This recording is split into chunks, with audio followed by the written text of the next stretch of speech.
Hello and welcome to the Ideal Nutrition Podcast. My name is Aidan Muir and I'm here with my co-host Leah Higl, and this is episode 212, where we're going to be talking about 8 nutrients you might not be getting enough of. And we're doing this based on statistics, looking at countries like Australia, America, and the UK. And based on those stats, these 8 nutrients are commonly underconsumed. Technically, if you want to nitpick, only 7 of these are nutrients. But we're going to get to that and we'll talk about that when the time comes. It's funny that I always make comments about like nitpicking or like haters and stuff like that. Ever since I started talking about this, no one's given any hate comments. Yeah. Even before that, no real hate comments. Just in case. Just in case. The first nutrient we're going to talk about is magnesium. So low-grade insufficiency of magnesium is pretty common population-wide. It's unfortunately not one that we can test super easily just via a kind of standard blood test, particularly in Australia. Technically, there is a red blood cell specific test that can pick up deficiency at much greater prevalence than kind of the standard blood tests that we have access to, but it's not, again, very accessible, at least in Australia. Not really something that you can kind of walk in and just get. And our brief stance is that most people could probably get more magnesium through food because it's so abundant in the food supply. And the simplest option is to just eat more nutrient-rich food in general, but specifically focusing on things like leafy greens, legumes, whole grains, and even like nuts and seeds. They can all be really great sources of magnesium. So we're really just looking for a big variety of a lot of your plant-based options. It's a cliche, but magnesium is involved in over 300 different functions within the body. I feel like we say that about like every nutrient as like our first part of the spiel usually. But it is involved in so many functions in the body. And by addressing deficiency or suboptimal intake, there is links to improving things like muscle function, sleep, and even insulin sensitivity. And then if you're not getting it through food, supplementation is also an option. And our main recommendation, if not using it for gut-specific purposes, like using it as a stool softener, like an osmotic laxative, would be to go for magnesium glycinate or threonate if you're going to be supplementing.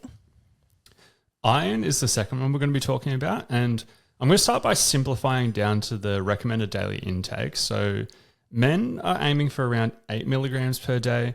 Women with a regular menstrual cycle are aiming for 18 milligrams. So you can see that it's obviously so much higher and harder to achieve there as well.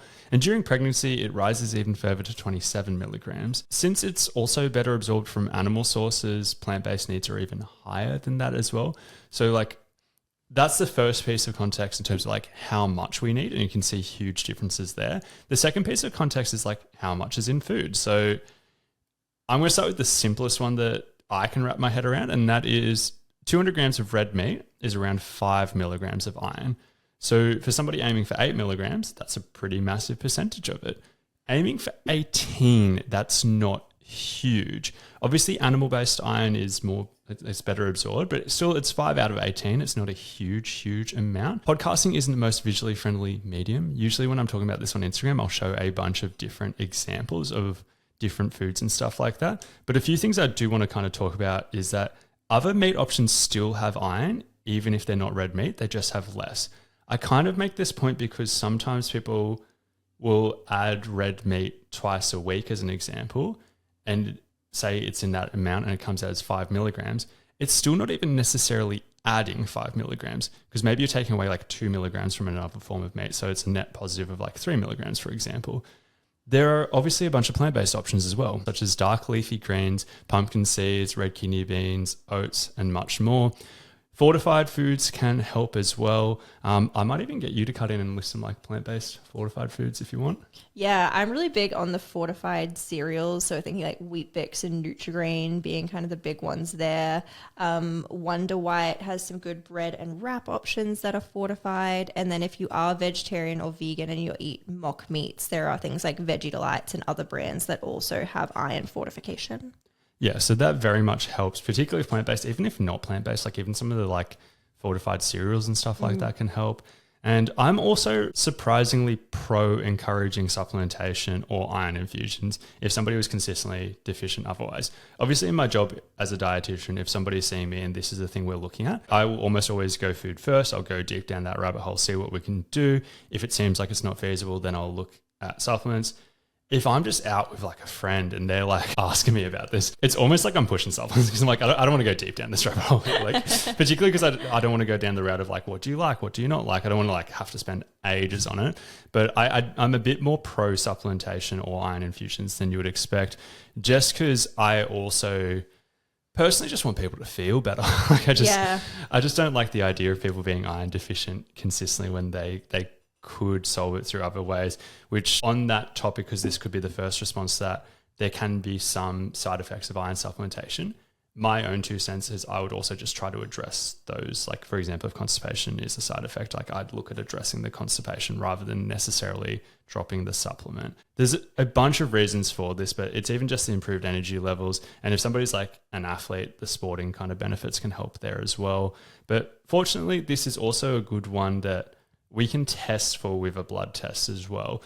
The magnesium one, you kind of have to be looking a little bit more just from a dietary approach unless you get that specific red blood cell test. But with iron, we can just get a simple blood test. The next nutrient is going to be calcium. So the recommended daily intake for calcium is surprisingly higher than what most people would probably expect. So for adults broadly, we're looking at 1,000 milligrams a day being the RDI. And then this actually rises to 1,300 milligrams for older adults. So we're thinking postmenopausal and men over 70. The requirements do increase. And for context, 1 cup of dairy milk or a fortified alternative often has around 300 milligrams of calcium. So we're thinking 3 and a bit glasses of milk. If that was the only way we were getting calcium, 3+ glasses of milk a day is what we would be aiming for to meet that recommended daily intake, which does sound like a lot of milk. Obviously, we can get calcium from other sources, and often diversifying where we're getting our calcium from can help round out our intake, but many people are consuming a lower amount than what would be recommended. Yeah, I feel like I've alluded to it too often on this podcast recently, but in my old job, my boss was kind of a savage, and he had this whole vibe that you can't let clients go ever. And I remember I saw one person who didn't really have that much like need to see me. It was just like a one-off consult. And he's like, you have to get it back. You have to get it back. What can you do to get it back? And we did dietary analysis for people. He's like, that's it. Like, do a diet analysis of her diet, see if there are any gaps in there, and then try and address the gaps. And this person was on a ketogenic diet for personal reasons, and they just wanted to do that. And they also didn't want to be having dairy. And when we did the diet analysis, even on that ketogenic diet, they were ticking like every box from a micronutrient perspective. They were pretty health focused and into this. The one thing they weren't ticking was calcium. And I remember doing a meal plan for that, and it was a lot harder than I thought to get calcium with the non-dairy sources, with much variety. There was a lot of things I was including, like certain dark leafy green vegetables, almonds, and a few other things in large-ish amounts. And I think I might have put in like fortified almond milk or something like that. Like there would have been like something like that in there too. But it was harder than I would have expected, because I was like, it's hard to hit that high of a target without using a lot of fortified products as well. There's a few other things that we could add now. Like, for example, I think that, I don't know if it still exists, that John West like calcium tuna like that, like has like 800 milligrams. Like there's some stuff like that exists, but yeah, it can be hard to get to these high targets. Unfortunately, like the magnesium situation, there isn't a super solid blood test that we can look at and go, oh, this is reflective of your dietary intake. Even more so than magnesium, because there really is no way to look at this through your bloods. And this is because the calcium in your blood is very tightly regulated and controlled. So if you don't have enough of a dietary intake to meet your needs, your body's just going to take the calcium from your bones to put it into your blood to maintain homeostasis. So realistically, the one way for us to evaluate this is to look at someone's diet and pop it into something like Chronometer, where we can actually break down how much calcium they are getting in a typical day of their intake, and then address any deficiencies from there. We largely care about these higher intakes of calcium for bone health reasons, based on the mechanism that I just discussed, with it pulling, like the body pulling from the bones when your intake is not adequate. But there still is only one variable. We are usually pretty fine if someone is like slightly below this target intake and they're doing all the other things required for bone health, like strength training, adequate vitamin D. I mean, we've got episodes on nutrition for bone health, but if they're kind of doing all that stuff and their intake of calcium is slightly lower than the RDI, I'm not going to be too concerned as long as it's not like significantly below. And then if it is significantly below, then it's something we would look to address. In a perfect world, we would address this through a food first approach. Like we've mentioned, there's plenty of foods that are calcium rich, dairy being a big one, but me working with more plant-based people that don't consume dairy, there are a whole host of plant-based options. But swing back around to what you were saying, Aidan, is I usually use tons of fortified foods in these circumstances. So it's not usually going to be a super whole food focus. It is going to be fortified milks and calcium set tofu and things like that. And then the topper-uppers are like your nuts, seeds, dark leafy greens and that kind of thing, just to round out the last little bit. But supplementation is an option. So it is something that you can do if you are struggling to consistently get it through diet alone. That also just reminded me of a slight variation of that story that I forgot to include, was that she didn't want fortified foods. So I didn't do calcium. Oh, that's so hard. I'm like, no wonder it was so hard. As I was telling the story, I was like, why was this so hard for me if I could use fortified? And I was like, no, that was a limitation. That was a constraint. She had a personal preference not to have fortified foods. Yeah, if you're like not consuming dairy and you're not consuming fortified foods, it becomes, I wouldn't say impossible, but very, very difficult to get anywhere close to that number consistently. Yeah, can confirm it was possible. We found it, but I was like, there's no variation here. Like this is just the same thing. I feel like you'd have to be so specific about the foods you were choosing each and every day, and it would always have to be like fish with bones and things like that. Yeah. Now, potassium is another one that a lot of people underconsume, even more so than magnesium in this case. I would also say that the key message is eat more nutrient-rich food. Because with magnesium, it very much is one that we both have a stance that's like, eating more nutrient-rich food is probably the move there. I just think that potassium takes that to another extent, because like with magnesium, you can kind of also be like, these are the kind of food groups to kind of focus on. With potassium, I think it's even more varied. A lot of people talk about this concept of like bananas being super rich in potassium, but like a medium banana has around 450 milligrams of potassium. Men should be aiming for around 3,800 milligrams on average, and I believe the RDI for women is around 2,800. It is lower than it is for men, but like 450 is not a huge chunk of that. You just need to consume a lot of potassium-rich foods. And why I say it's even more broad than magnesium is you will find potassium usually in whole grains, fruits, vegetables, dairy, meat, and alternatives. That's literally the 5 core food groups. Like you just need to be eating more of the core food groups to a degree. And in the absolute least fear-mongery way possible, the way I view it is that's kind of like consuming adequate calories while limiting intake of added sugar or added oils. Every extreme, but like every calorie that's kind of spent on those is taken away from the opportunity to get in more potassium in a way. I say that in the least fear-mongery way where it's like, I'm pretty big on food flexibility. Like I think both of these things kind of matter, but this is how to increase potassium intake through food if we were to just focus on this one nutrient. Now, if we're talking about like why we'd be focusing on this, like why does this matter? So the main one that's most beneficial for is fluid balance and also blood pressure regulation. It has a bunch of other potential relevant benefits, such as things like muscle and nerve function, also potentially bone health as well. Like it is, the research links it pretty strongly with bone health, but there's a lot of variables in that as well. Some people even report just feeling better on higher potassium intake, but that's also hard because it's like the steps you take to achieve that. It's more nutrient-rich food as well. It definitely reduces blood pressure on average in people who otherwise have elevated blood pressure. So there's a bunch of things here, but this is also another one that I would very much just assess intake versus needs rather than trying to measure in any other way. Now we're going to touch on omega-3. So if we're not actively trying to consume oily fish at least 2 to 3 times per week, with an emphasis on things like salmon, sardines, that kind of thing, or actively trying to increase omega-3s through plant-based options like your flax seeds, chia seeds, hemp, walnuts, all that jazz, it's likely that your omega-3 intake is lower than what would be ideal. And the way to address this is to either, one, start doing those things, or supplement appropriately. So you can take a food first approach to it, you can supplement, or you can maybe do a mix of both.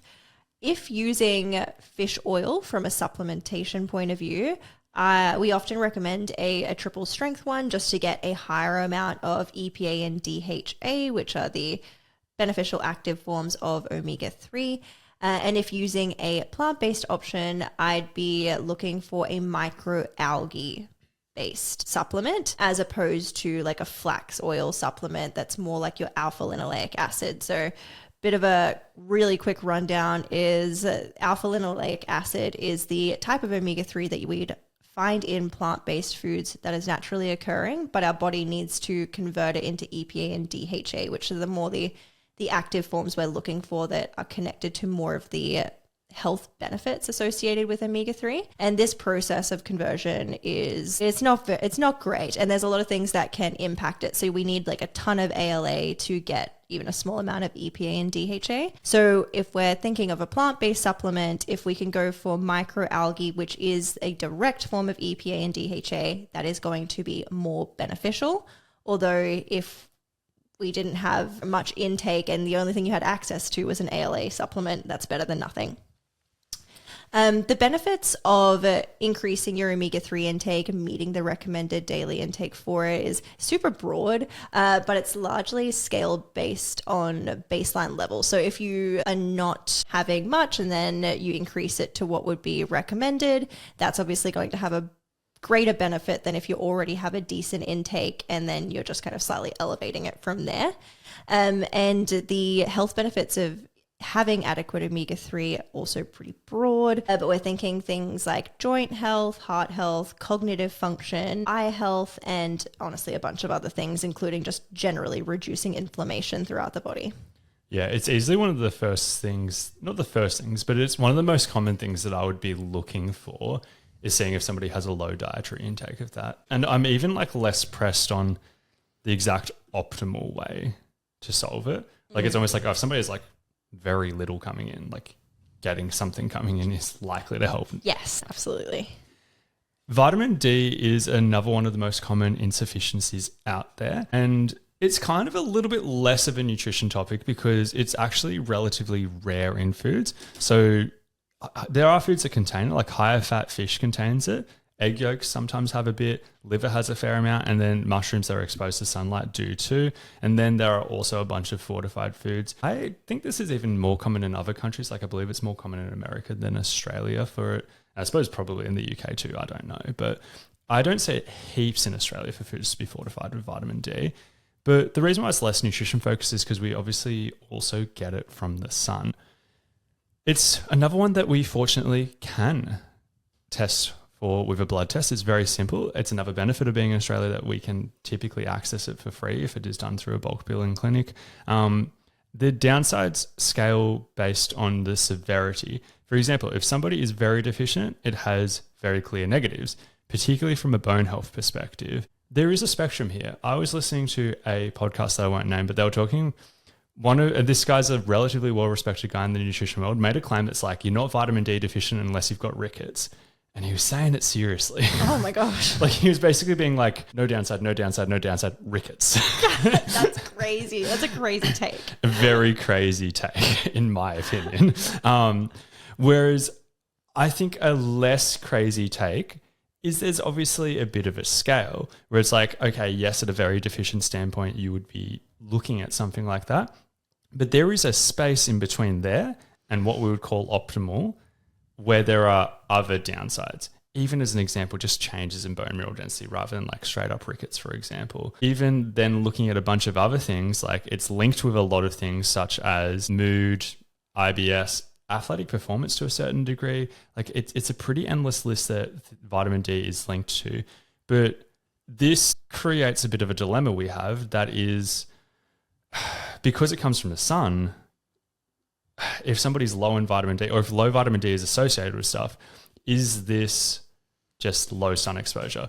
For example, if you went and looked in hospitals for people who had been in hospitals for like 2+ weeks, as an example, and you measured vitamin D status, they're more likely to be low because they've been in hospital for 2+ weeks. That's not necessarily why they have been in hospital. We see this in many cases in many other areas as well. I think it's pretty easy to solve for that problem. And why I think that's easy to solve for is we can just switch our lens to mostly just looking at research. We get people who are deficient and you supplement with vitamin D and see what happens. We have less of that research than I'd absolutely love. We have a fair bit of research where you're supplementing vitamin D at a population level, but we know based on a population level that although vitamin D insufficiency is relatively prevalent, you're still going to be including a lot of people in that study who are not insufficient at the start, which could skew. And then it also skews based on how severe the insufficiency is or deficiency, where it's like you're going to see more benefit if they're like fully deficient than if they are insufficient. So there's a few things there, but like something that I see as a very common theme is a lot of the conditions, not all, but a lot of the conditions that it is linked to, if you get somebody who is deficient or insufficient, you often see small improvements. And I also think it's a space where you're not likely to see it as this magical thing that solves everything, because of the conditions that I listed, there's so many things going on. It's not like this is the only thing that matters. So even if you see a small improvement, I view that as a big win overall, because it's just another way of chipping away at that and getting a positive outcome. Yeah, I feel like rectifying vitamin D deficiency or like suboptimal intake, it's like, yeah, it's not going to be a game changer for any one specific thing, but it will likely have a small impact on so many different things. And that in itself is pretty cool. The last one we're going to touch on today is technically not a micronutrient, but still worth noting, and that is going to be fiber. So there is a ton of interesting charts correlating increased fiber intake with reduced risk of chronic disease and up to a pretty surprisingly high intake. The common recommendations for fiber intake are 30 grams per day for men and 25 grams per day for women as kind of the minimum we'd like to hit. But the majority of the population does consistently get lower than that recommendation. Another recommendation we could make is a little bit more nuanced, and that's trying to get 12 to 15 grams of fiber per 1,000 calories consumed. I personally really like this one because it scales a bit more to different intakes, and people's requirements are obviously going to be very different based on body size and activity. And I think if it's something where we're scaling like this, I think that can be beneficial in many circumstances. On average, going even higher fiber has been linked with further reduced risk of chronic disease. So like you could absolutely kind of keep it at the minimum, but if you're wanting to get more of a benefit in regards to reduced risk, it actually may be worth going higher than that 25 to 30 grams per day. But just noting that there are some downsides to that. When you do get too high, you could experience like gastrointestinal issues, like extensive bloating. And there are clients that I absolutely work with in the plant-based spectrum who are getting like 70, 80 grams of fiber per day and then are like, why am I so bloated all the time? And I'm like, well, obviously it's the huge fiber intake. It's a lot. So for those particular clients, we will pull back a little bit, but it's still beneficial to keep that as high as what can be tolerated. Two other key notes are, one, the pursuit of a higher fiber intake through food also likely increases your intake of other nutrients by proxy. So things like magnesium, potassium, and iron. Obviously, this is not as relevant if you're taking just a fiber supplement, but if you're looking to get it through food, it's usually going to be these like quite nutrient dense whole foods. So you will be likely getting a ton of micronutrients outside of just having the fiber intake. So there can be a little bit of a domino effect there. And number two, if increasing fiber, just take it slow. I always say just like start low and go slow. So if you're in already a low place, just slowly increase your fiber intake, make those changes as your gut actually adapts to them. So if you were consistently consuming 12 grams of fiber per day, and then you're like, yep, I'm going to hit my 30 grams plus per day just overnight, then you probably would experience some gastrointestinal symptoms, where it's probably better that you just slowly increase that over several weeks. That covers all of the 8 nutrients, or I suppose, yeah, we'll put fiber in that category. That covers all 8 nutrients that we are talking about today. And that kind of point that I was talking about with the vitamin D thing, about how like if you address this one thing, it's still just one thing, right? Kind of applies to most of these things. I reckon iron is possibly the one that I see the most like noticeable change people report when they address it. But in a lot of these cases, like if you address one of them by itself, it might not absolutely solve everything. But say you had like all 8 of these below ideal amounts, definitely addressing it is probably going to make you feel better overall and have positive health outcomes. And these are common ones, so they're definitely worth looking into in some capacity. But apart from that, this has been episode 212 of the Ideal Nutrition Podcast. As always, if you haven't already, if you could please leave a rating and review, we would massively appreciate that.